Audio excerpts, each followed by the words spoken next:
first thing I'm sort of the title of today's presentation. I want to make some reflections, which are philosophical, about immigration and warfare and race, and the links between them, and how the different modalities between these different aspects of thought are engaged in confrontations, in relationships between them, etc. And then eventually I want to show how there is a politics of integration, which is a biopolitics, and brings in biopower. And I will show how these are interrelated together. The first part of the title I would like to talk about is reflections. As these are going to be reflections, they are not just philosophical reflections in abstract theory, but I would like to try and find abstract theoretical positions and then ground them in tangible situations and tangible concrete scenarios and contexts. And I'm referring specifically to our contemporary milieu, not going through the historical analysis of these changes. The first point I would like to make is about reflections. The term reflections is a lexeme that has different forms of denotation and connotation, and sometimes the semanticity of this term is distinguished from thinking. So thinking is presupposed as an activity in itself on the reflection itself, but a reflection must make certain correspondences and certain interrelations between thoughts, and it must have a strategy and it must be planned. From a citation from himself, and he talks about what a reflection is and the material which is reflected upon, characterizes and qualifies a reflection. Now we will be reflecting mainly on immigration, patterns about immigration, warfare as well, which is related to immigration through some form of causality, and the problems related to race. How these then fit into the scenario of biopolitics. In this here, we'll be looking at this level of modality of the reflection and the actual relation the reflection has with its objects. In this case, the object we cannot forget that this we're talking about of people. So this is human activity, human interrelationships, and human ontology. There's an ontological basis for these reflections as well, which I will come to as we proceed. So we'll be looking at the problematic and how these problems are posed, how they become problems, how they become subjects of problems, how they become objectified, how they develop in theory, how they develop in analysis, and how this analysis relates to concrete events and exposures. Okay? And we'll be looking at the discourse of these formations and the historical transformations which are taking place in the immediate present. The first problem I would like to look at is that most of the analysis of all these types of discourse are laden with a problem on the observation being made, on the reflections being made. And one of the problems is the rigorous approach taken by science, which sometimes emphasizes in a despotic format certain privilege points in the analysis, while excluding the actual primacy, the ontological primacy of the humans involved in the activity itself.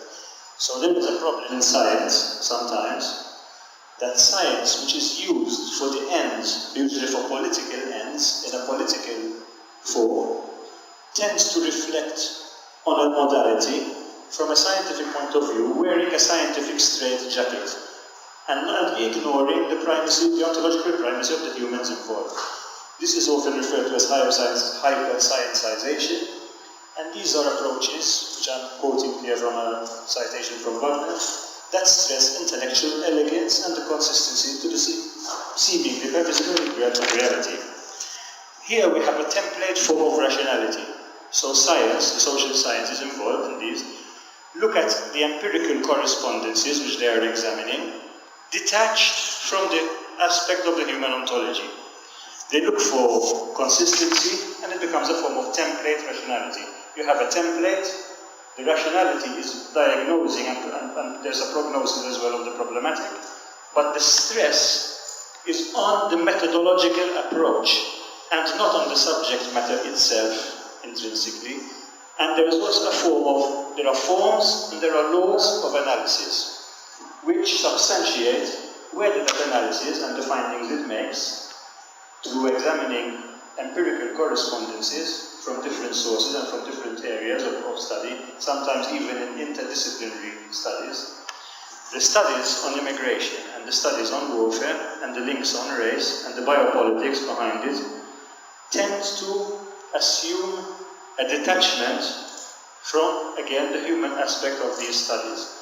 And the insistence on the laws and on the forms of those studies take priority over the actual subject matter. So sometimes the methodology forces the subject of which it is studying to fit the methodology being used. And there's a lot of emphasis on this, and you find this in the academia. It's quite a very common problem. They put a lot of emphasis on the order, on the enumeration, on the cataloguing, on the classification, on the categories being used, and on the definitions, and they try to fit in these correspondences, even if they don't exactly fit what is being studied. Okay? So this is one of the problems we have. This leads to what is known as professional impairment.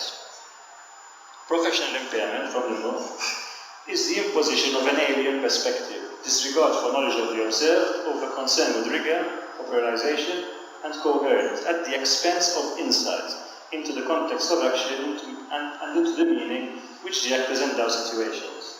Now, specifically on the subject matter of immigration, we are talking about vast geopolitical configurations, where meaning and categories are not substitutes or homogeneous. They are quite distinct. These distinctions sometimes tend to pose two problems, which are actually one and the same problem. One is an over-determination of the distinction itself. In other words, it becomes accentuated and it becomes part of an identity, and it's imposed on the subject itself and on the category. So the category here looks at the actual particular idiosyncratic feature of the subject being studied. It points out this difference, it accentuates it, and it over-determines it. In the case of immigration, and we know the various destinations from which people leave and migrate to the destinations they intend to eventually arrive at, the immigration itself and the transition from one context to another accentuates the difference between the two contexts. So the problematization of immigration often makes this first distinction, over-accentuating the differences of both sides. At the same time, by doing this, it takes the formatting, which I mentioned earlier on, the hyperscientization aspects of it, and imposes that classificatory order onto the context being observed, without giving the context itself any individual character, any organic character of its own, independently of the categories being imposed by the observer. So these two problems together, when it comes to migration, are very, very common, and most of the problems being done are not specifically made in the context of migration, but they actually take place. It's an issue of modernity. Modernity tries to instill meaning. It tries not to fossilize that meaning, it allows it change. There's a diachronic steering mechanism where change is actually there. However, this form of professional impairment looks at the different aspects of these categories and seems to rivet them onto the subject matter being there. And on migration, we have a lot of these cultural problems. This leads to a misunderstanding and misconceptions in the analysis of these various cultures, in the relationship, of course, I'm talking about, first of all, the relationships of migration, and secondly, of warfare. Warfare, individual warfare, in individual states, in individual geographic or geopolitical configurations, the warfare is often misunderstood because it is reduced to I would like to maybe use the word Eurocentric perspective, which does not inform itself specifically on the context on which it is examined. Okay? So this leads to professional impairment. In the characterizations, I have still to elaborate upon. So these are 2 points I wanted to make, which I will be at least forming the following, what I'm going to say presently, on these 2 points. An awareness, first of all, about reflections, the modalities being reflected upon, the objects being reflected upon, the relationships between them, the correspondences which are there, the roles of equivalence, the symmetries, the asymmetries, and with a foreknowledge, of course, that the observations being made have a possibility of being professionally impaired because of hyperscientization. What would be the alternative? The alternative to hyperscientization is a post-positive approach, which most scientists are quite aware of now and try to insist upon adhering to, but not always successfully. This is a form of analysis very similar to analysis made by, for example, Michel Foucault in his genealogy and archaeology, combining these two. It's also very similar to a form of deconstruction, like Derrida's called deconstruction. And it looks at these aspects of the objects being studied from a different point of view.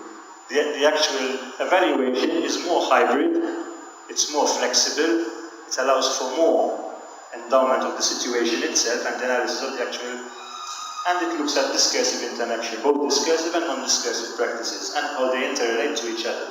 So looking at specifically at the subject of immigration looked at through this perspective becomes a more critical perspective, and perhaps also offers a better understanding of the problematic being studied. There are traces which are studied in these forms of studies that look at also ruptures, the different delineations which take place. They look at hesitation, they look at limits, they try to supersede those limits by finding more hybrid solutions to the examination, to the observation having to be made. And they look through this both through a genealogical approach, an archaeological approach, but also through scientific methods which are not strictly despotic in that they are more flexible. In this form of study, we can, for example, draw upon Bachelar's epistemological obstacles and his epistemological breakthroughs, which he developed and influenced many thinkers after him who continue to look at epistemology as one of the root traces of all this function. When we're looking at political issues like migration, even politics itself, we have to understand that it has to be an approach which is more hybrid, which is more flexible, and which is a critical approach. Here I'd like to draw upon the philosophy of Alain Badiou, and we'll look at his approach to metapolitics. Metapolitics, taken in this issue, I said we're looking at modernity. In modernity, our critique is also a critique of democracy. Democracy is one of the categories, it is a system that is enforced despotically, or at least there is an attempt to enforce it despotically as an ideal type which can fit any context, both in time and in space. Of course, this is one of the main problems there is, because democracy has not worked successfully in the majority of geopolitical situations, in the majority of countries, in the majority of contexts. So democracy is an ideal, and the ideality of that proposition is based not on the fact that it actually works, not even in the countries where it allegedly does work. And the focus should be on the countries where it does, where it allegedly works, like for example the United States of America, Europe, etc. In these countries, the problem of democracy is actually a problem of containment, of an encapsulation of conflict. The democracy becomes justified on certain points. These points are often the fact that it is the best solution from no other solution. So already in this form of proposition, the lexeme democracy is defeatist.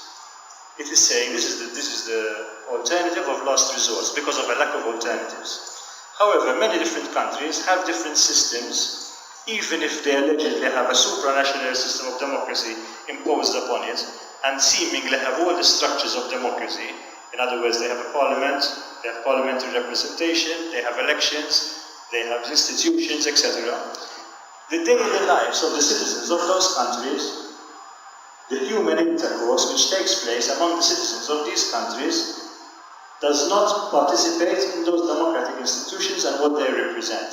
But life goes on for normal people in many contexts, irrespective of the imposition of these structures. So democracy taking place is an idea, as a proposition.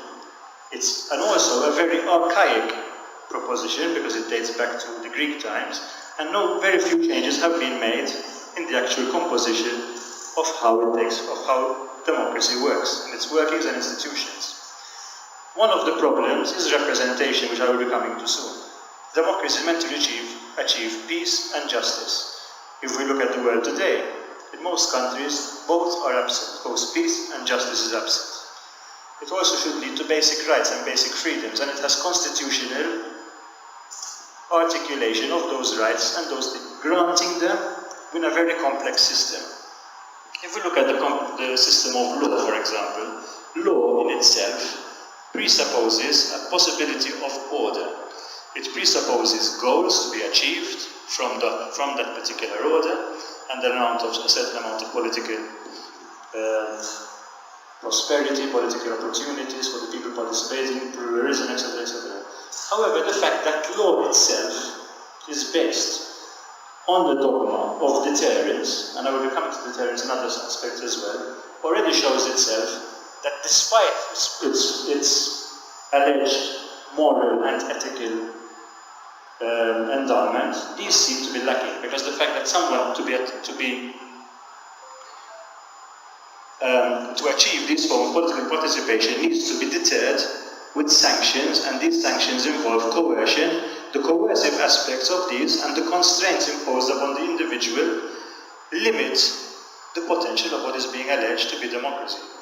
Here we lead to a lot of statist ideologies, and all the statist ideologies behind them do not necessarily have political motives. Sometimes they change a lot. So we're looking now at the categories here and how these change in different contexts. And of course, when we think about the discourse which substantiates globalization, we realize that rather than globalization does take place, but on a different level, not on the level of the availability of democracy and the availability of roots to democratic principles and the affirmations which are actually guaranteed. But globalization takes place as a form of a despotic order which imposes these forms on contexts which are not suitable and which have not been initiated into the plausibility structures that support them. So here we now move from the critique of democracy. One of the most fundamental points of democracy is representation. And representation involves the participation of every citizen, even those passively objecting to it, but they are still participating in one form or another, directly or indirectly, and democracy is based on the participation of these participants. So representation ought to be the most important predicate of democracy. However, representation, as Ernesto Laclau and Chantal Mouffe have shown, is actually founded on a fiction. That of a presence at a certain level of something which, strictly speaking, is absent from it. So people are being represented by representatives. Those vested with the power to represent those people seem to have a form of agreement, to have some form of contractual obligation with the people they are representing to represent them. However, when we look at the election system and the democratic system of statist ideologies, those elected into power receive a term of power, a number of years usually.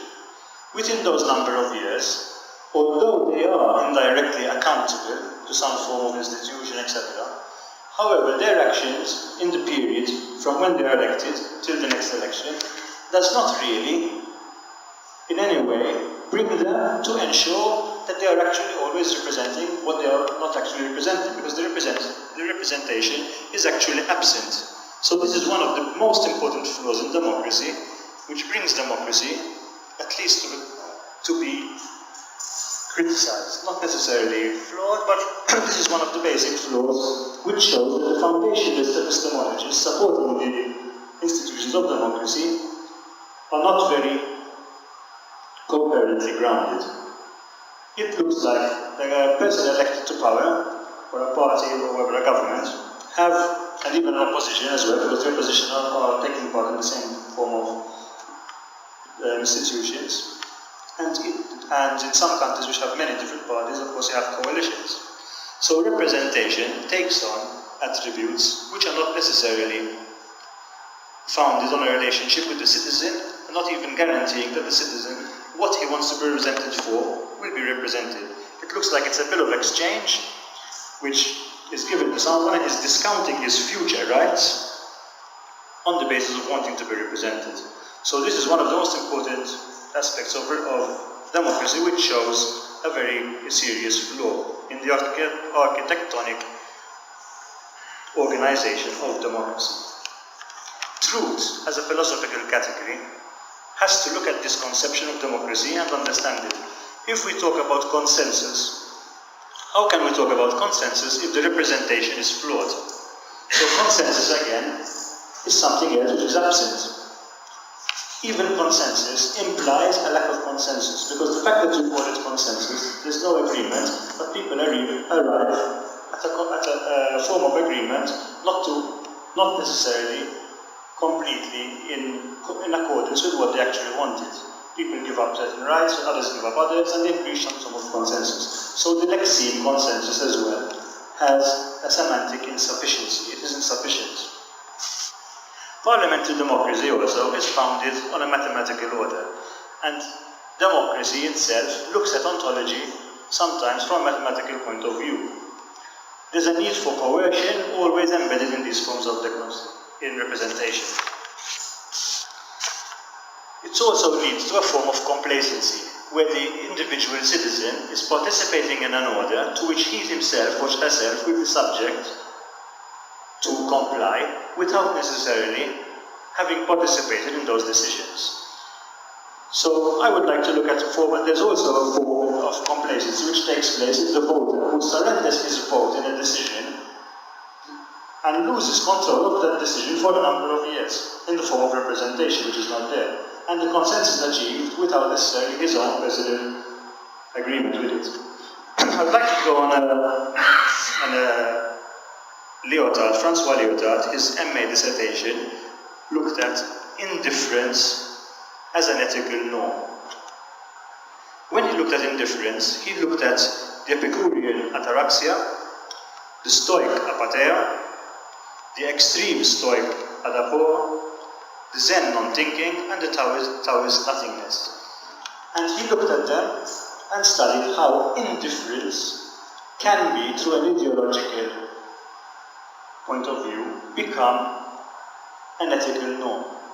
So there is an ethical norm which is distinguished from a negation, where people negate the actual political order to which they are subscribing and ignore it and go on about their lives. This is different. We are talking about indifference becomes a norm.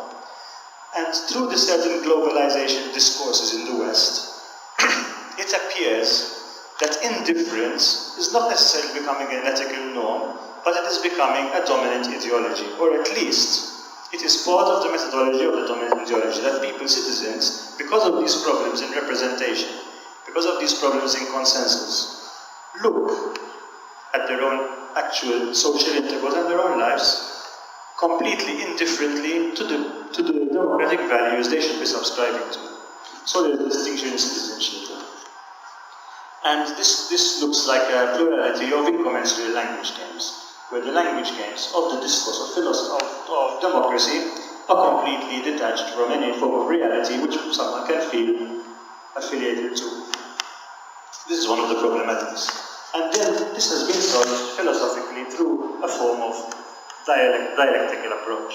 The dialectical approaches, of course, are based on Hegelian philosophy, which looks at a thesis as being an intellectual proposition.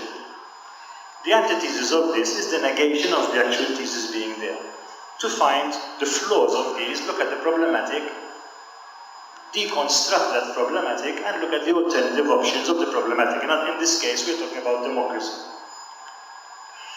This should lead to a synthesis, which is a solution to this problem, and from the solution itself, either a new thesis from which to work on and continue elaborating upon, or a discarding of the former thesis there. Many thinkers, recent thinkers, for example, Mao Zedong, in his important pamphlet written in the 1930s on contradiction, he had another one on practice, he looks at contradictions and he looks at antagonisms and the difference between them. And he says that sometimes classes might have different views on a particular subject, but an agreement on another, on a priority. And during a historical epoch, they might agree to take certain political action, affirmative action, especially rebellion, on one point, even though they among themselves are disagreeing. Now this form of articulation, every articulation is an articulation of an hegemonic feature. In this case, in the case of democracy, we know this total absence of these forms of discourses and these forms of antagonisms, how they can be treated. And there is a possibility that there are some conjoint constraints in democracy which people not only become indifferent to, but which are totally alienated from and don't even understand the relationships between them. This is a theoretical aspect of democracy, and my point will be to show that in the destinations from which people migrate towards others, often the observers of these migrations believe that the problem of the migration, where people are leaving from, is actually a problem of democracy, and the lack of human rights, and the lack of resources, and the lack of representation, and the lack of consensus among the different actors in those particular contexts.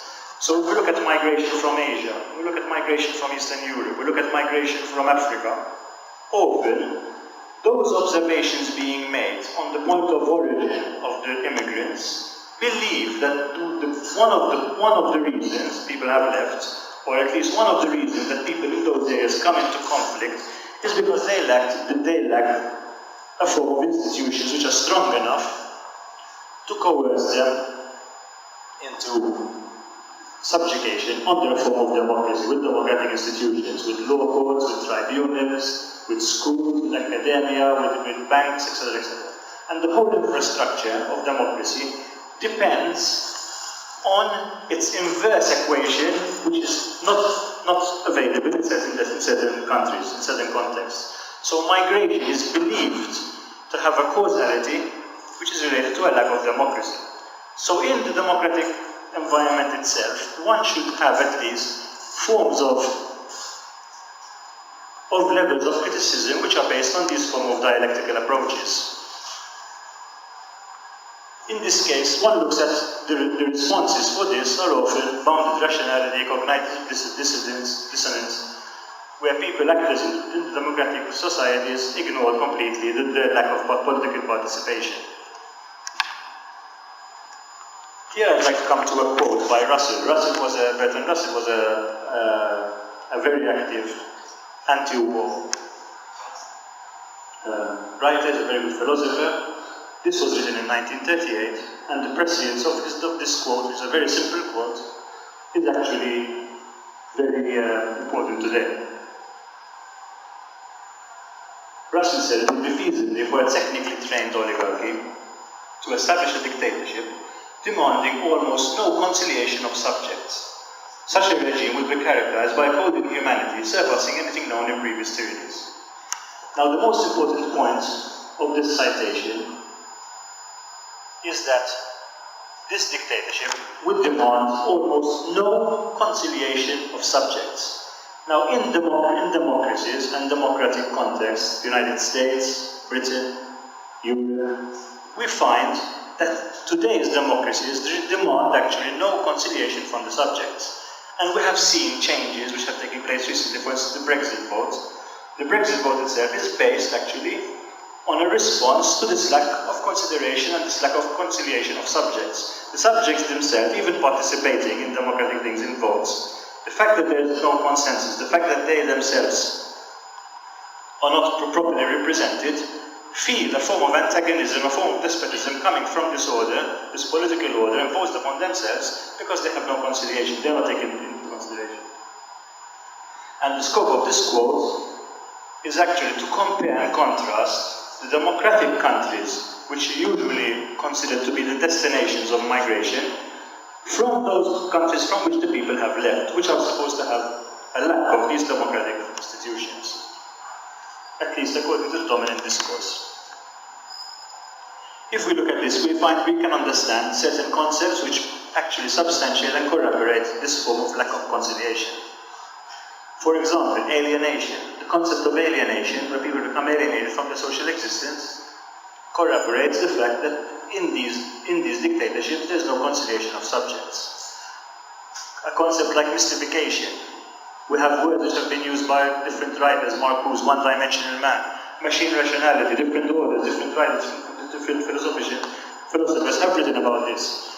There's a very interesting book, a set of 2 books by Deleuze and Guattari, which is The Anti-Oedipus Capitalism and Schizophrenia, and A Thousand Plateaus, in which they take Kant's genealogy of morals and take it from a perspective of biology, using their own vocabulary, which they are very well known for, both Deleuze and Guattari.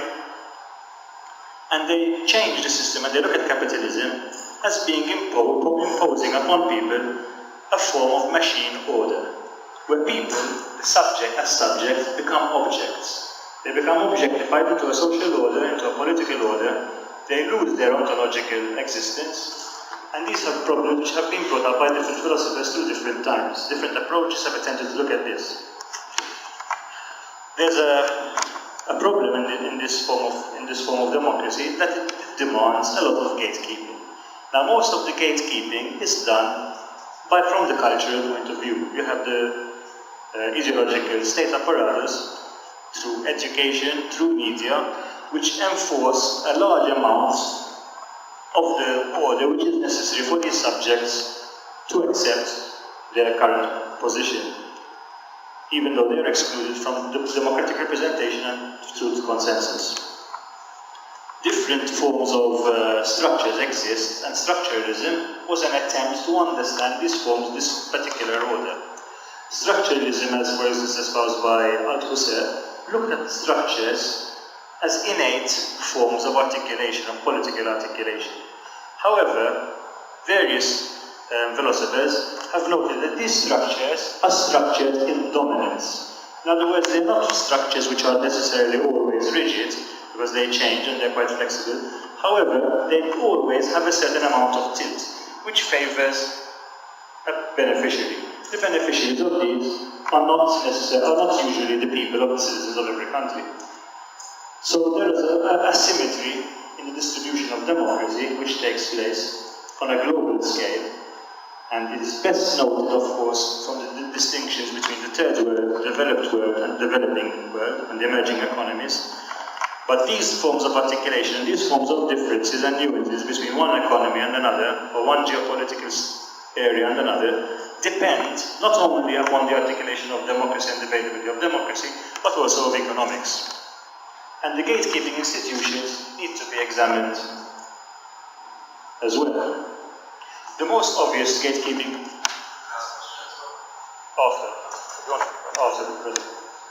so that might be to answer what you mentioned. The gatekeeping institutions, the most obvious ones, are the political institutions, which involve mainly the United Nations Security Council and the EU. Now, in the United Nations Security Council, there are permanent members who have the right of veto.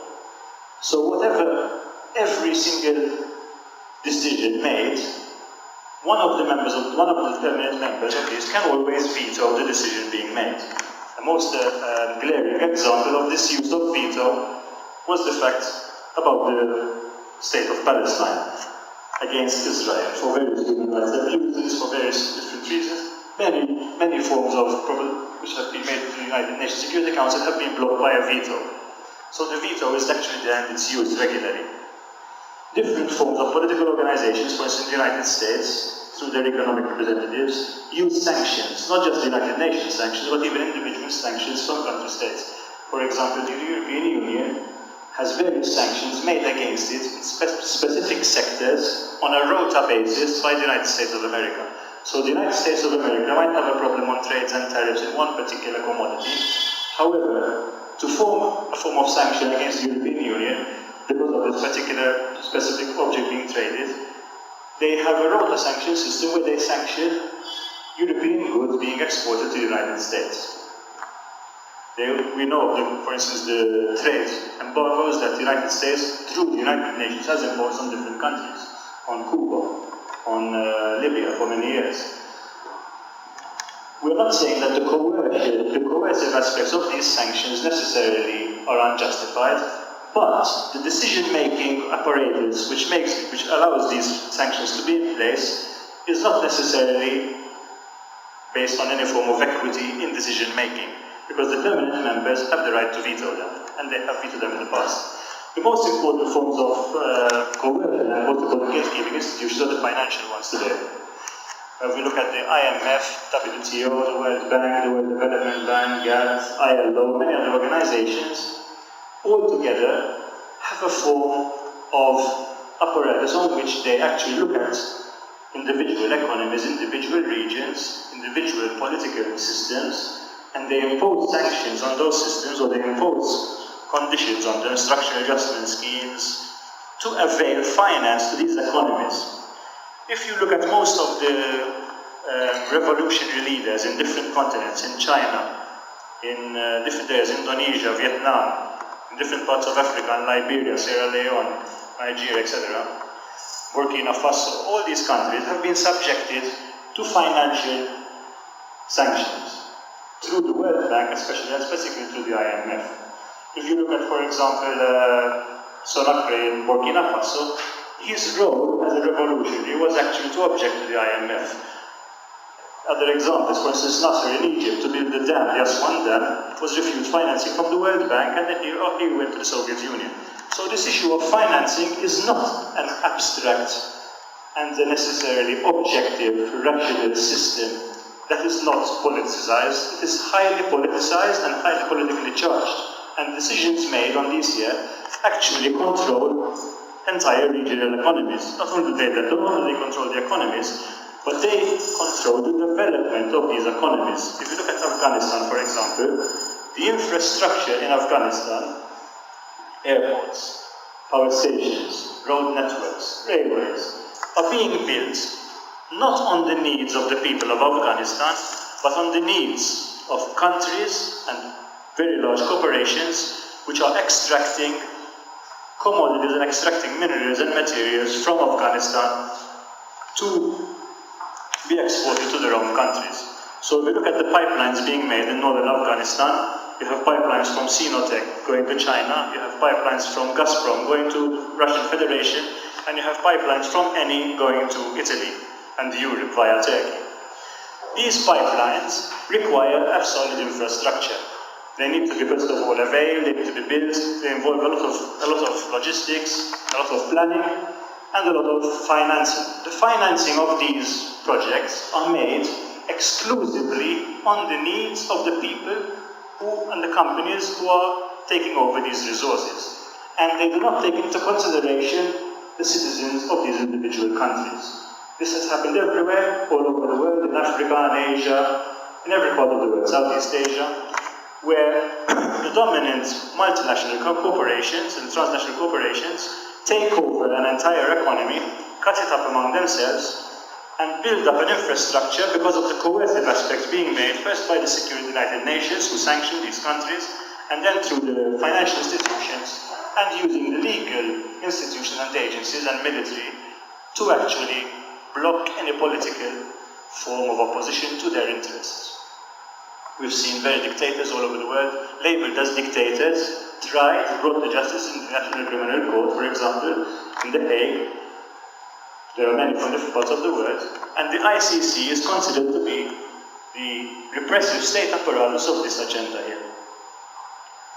It might sound a bit conspiratorial, but if you actually look at the individual cases tried in the ICC, and you look at the resources, and then you look at also the IMF, and the sanctions imposed on the IMF on controlling these economies through structural adjustment schemes, through different forms of impositions on their budget, explaining how they should control their budgetary austerity, etc., show you directly, you look at the exports made from these countries, that the beneficiaries of these decisions have always been the large corporations and the countries from which these goods are eventually exported to, and not the countries holding the large resources of the world. If you look at large countries like Venezuela and Nigeria, for example, and even Afghanistan holds trillions of dollars of resources. Iron, steel, gas, many different types, zinc. Trillions of dollars which haven't been which are totally untapped. The infrastructure imposed on Afghanistan and the war and the migration then comes into the situation have all been forms of coercion imposed by these financial institutions. The military, of course, are quite obvious. We have various agencies, NATO, peacekeeping forces, defense treaties. For example, the peacekeeping forces in Africa have been deployed against states and against countries which were democratically represented and democratically elected.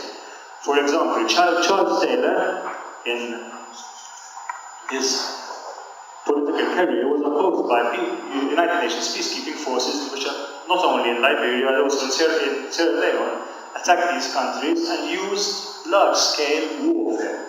We're not talking about peacekeeping forces that keep patrols to enforce order. We're talking about peacekeeping forces in Africa, used from different parts of the world, but two examples of Sierra Leone and Liberia, that attacked large amounts of civilians with airstrikes, with large amounts of bombs, cluster bombs, etc., with hundreds of thousands of people, if not millions, who were actually killed. Because some people have a form of impression that these peacekeeping forces are people with blue helmets and bulletproof vests who patrol these areas and keep peace and quiet and everything. But it's not like that at all. These peacekeeping forces actually attack main facilities, attack power stations, they close off water supplies, they close off ports and incoming goods to these countries and starve these people into submission. For what? For the control of resources. If you look at, for instance, Sierra Leone, the diamonds trade was one of the main reasons why these countries were attacked, apart from other mineral resources as well. Nigeria has the largest resources in the world in various sectors. It's one of the richest countries in the world, yet they export crude oil, for example, and import petroleum. They export, for instance, the largest amount of tomatoes in the world, but they import processed goods. They don't process them internally. There's a very good critique made by the former central bank governor of Nigeria, Sanusi, who shows all these different sectors in Nigeria, how they're being controlled by the IMF. When we come to health and agriculture, FAO, Food and Agriculture Organization, and the World Health Organization, they impose similar forms of sanctions on these economies. If you look at the agricultural aspect, for example, in Africa, very large multinational corporations, like for example Unilever, have been imposing on different parts of Africa, namely in Ghana, both from Accra all the way down to Kumasi, controlling large tracts of land where agriculture is produced, but not allowing and encouraging the farmers to grow materials, to grow agricultural produce, which is not food, used mainly in cosmetics. What does this cause? This causes a scarcity of food. By giving premiums and giving the technical competence and technical needs to these countries, the agricultural produce of, for instance, Ghana has increased in volume and in value. So if you look at the GDP, agricultural produce increased substantially. But not on edible food, on other forms of materials which are used not for food. So this causes a scarcity of food in the agriculture, in the country itself, and high premiums on food. The price of food goes up a lot. So this is something simple, which might appear on one point of view, that's one of the points of professional impairment, for instance. It looks at the GDP of Ghana, looks at the produce being made, but doesn't note the discrepancy that what is being produced, the agri-produce, is not food. And this causes large problems of scarcity of resources, scarcity of water, scarcity of food, price hiking, etc., etc. And these are often the cause of conflicts and also the cause of migration. So the health and agricultural organizations are very important.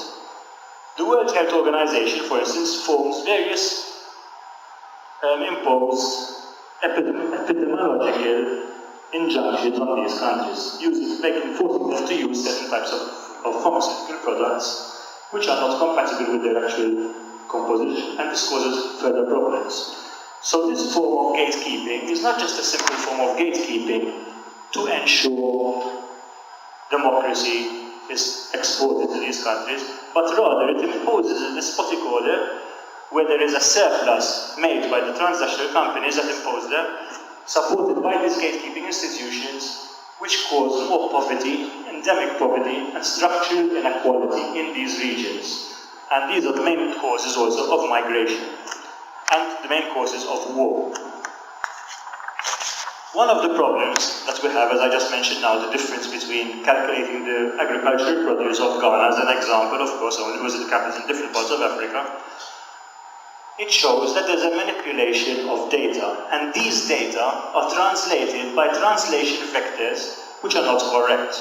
Not only are they professionally impaired and based on hyper-scientization, as I said in the beginning, but these data are actually manipulated fraudulently and given values that do not exist. And this comes to the issue of data.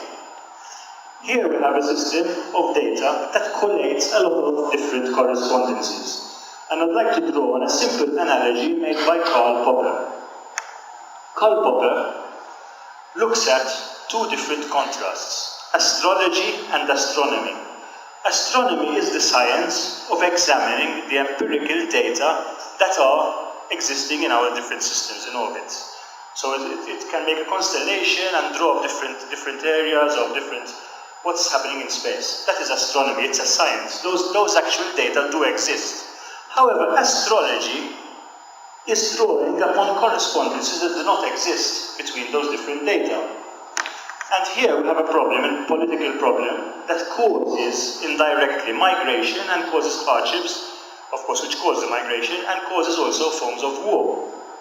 Because the manipulation of data is one of the biggest weaponry and biggest arsenal now of controlling entire economies through different data. The example I gave was in Ghana on the agricultural produce. But there are different examples, for instance, carbon problem pollution, carbon. Today, this data is collated scientifically on a global scale. So when I said before, my critique of globalization, we have to look, however, at the issue of data as being a globalized form of data. Because today, the technologies of control are much larger and more broader in reach. So we have different forms of methodology of collation of this data. Today we have quantum computers, which are very equipped and have a large capacity. We have data warehouses that use holography, quantum encryption. We have enhanced quantum computers, which actually have a large range of computers that can draw in different, even micro correspondences, which are, of course, injected into the programs of observation. We have GPS satellites, we have drones, we have systems like Echelon, for example, which is an intelligence system that trawls through all forms of communication transactions, putting into the transaction itself the proposition we would like to control. For example, if they are looking for jihadists and transfers of, for instance, funds from a European or a Eurocentric, a legitimate bank to a third world country, they can program this echelon system to look at specific types of transactions, and there is a form of intelligent foresight which looks at anomaly detection. So they can trace even specific words, names of people, and they're used, of course, in counterterrorism, in different forms of positive forms of policing and controls. However, the same forms of controls can use this data on any form of control. Let's make it a bit what it is. And we have different forms of conflicts which arise through the interpretation of this data. And these data then can be used to reach any form of conclusion which is already foreknown in the program itself and written to the destiny of the program being used as a form of software. And much of this data then, the analytics, allow for various forms of encapsulation of conflicts, where conflicts are just minimized and used, and all this form of data have a form of value in this form of warfare. This brings us to the issue of warfare now. There are different types of warfare. The most obvious ones are the conventional ones, which use artillery, planes, missiles, warships, etc. Long range, you have various forms of defense treaties and different forms of defense organizations. And these include, of course, biological warfare, chemical warfare, and nuclear warfare. The fact that they exist is often justified as a form of deterrence. Again, philosophically, this use of the word deterrence, especially in warfare, is actually defeatist again. We must not forget, of course, that the manufacture of weaponry, of sophisticated weaponry, First of all, it's monopolistic in that a certain technology is retained and monopolized by the person producing it. But also, the commercialization of this form of weaponry runs into trillions of dollars all over the world, and it's a very big major export. And if you look at individual economies and the GDPs and what is spent on defense, there has been an exponential amount of increase in productivity and increase in sales, and increase on defense budgets. And if you look at the stock markets on defense stocks are rising quite well. Now here we have looked at industrial forms of warfare, technological. There's also cyber warfare. If you look at, for example, the government websites in Iran, they were sabotaged by Sunni extremists. The Saudi websites as well were claimed to have been vandalized. There's been a form of cyber crime in Bangladesh, where trillions of dollars have been siphoned from Bangladesh and Singapore and another few different economies through cyber crime, obviously, but it's still a form of different warfare. There are bureaucratic controls we've mentioned before, the environmental forms of warfare. For example, I was going to mention earlier on the problem of carbon. In the carbon imprints of different countries, carbon emissions are penalized. There is a form of carbon trading where one country can get itself penalized today and compensate another one. However, the biggest producers of CO2, which form this greenhouse problem and this is a form of environmental pollution, are Japan, the United States, and the European Union. However, over the years, these have had their carbon emissions reduced by exporting their industries to other destinations, mainly to the BRICS, to Brazil, Russia, India, and China. So at the same time, these emerging economies have been laden with the costs of carbon trading and carbon punitive measures against carbon emissions because of the industries originating not from their own countries but from others. So these are all forms of different types of warfare. All warfare is related to power, and power is related to conquest and acquisition warfare, which is based on an ideology of securing unequal exchange and surplus, mainly for the transnational corporations. When we come to immigration, what I have just mentioned earlier on have to be factored in altogether, and citizenship of these countries, the countries from which people depart, must be examined in these contexts, the context that relates to problems they have in their individual countries. The borders are in many large configurations. In Malta, we don't realize we're a small island, but if you go to large continents, Africa, Asia, etc., most of the borders are artificial, obviously. They've been products of colonialism and imposed on different contexts. The resources in those countries, again, are monopolized, as I mentioned earlier, and the hosts of migrants distinguish themselves on the basis, as I said before, of these forms of evaluation that are not justified. They are imposed on different things. There are no forms of travel rights. Travel rights in themselves are exclusionary. The fact that they exist, that you need passports, that you have to fill in a document, that you have to go to a destination that has to be declared, is in itself a form of exclusion. It's not a form of inclusion. So most of these migrations which take place are going always uphill. It's a Sisyphean endeavor. They try to move up and they're always falling back. And this is one of the problems of immigration. And of course, immigration is caused by the hardships I mentioned earlier. The destination, sometimes migration does not have a destination. People can immigrate not knowing where they're going and not even finding a destination. There's no such thing which is necessary or sufficient to show that there is a destination. Destinations are not necessarily there. Some people travel in transit and they never actually have a destination. The point here that all this what I have said is that a fear, and we've talked of different types of fears. Fears of hardships, economic fears, social fears, political fears. Fear, as Derrida said, renders possible precisely what it appears to threaten. If we are looking at terrorism as a threat to democracy, if we are looking at imperialism as a threat to welfare, if we are looking at forms of hegemony as a threat to the truth, if we are looking at forms of control as a threat to freedom, all these fears render possible precisely what they appear to threaten. Democracy, the critique I gave earlier of democracy, is founded on this principle of fear. Democracy would not be sufficiently corroborated and sufficiently plausible if there was an absence of fear. Biopolitics integrates people not on the basis of equality, not on the basis of the ontological equity between humans, but biopolitics distinguishes on racial grounds different forms of control, demographic control, birth control, population management. All these different variables are taken into consideration from a biological perspective.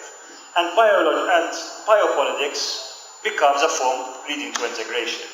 Integration is not really an integration of equals through respect and through solidarity. Integration becomes a merger.